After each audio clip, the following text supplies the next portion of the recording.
मित्रांनो, बघू शकता विहिरीमध्ये पाणी एवढं झेल लागला आहे अगदी विहिरीमध्ये हं? आणि तिकडं असं रानामध्ये बी पाण्याचा झेल लागला आहे बघताय. हं? हे असं आरमाव कडवाळ वगैरे झाडं बघते पाण्यात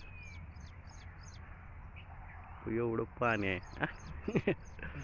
आणि हे असं धनगराचा मळा, ह्या रानात बी पाणी आहे ते सगळे. पाणी उभं राहिले सगळं. कसं आहे,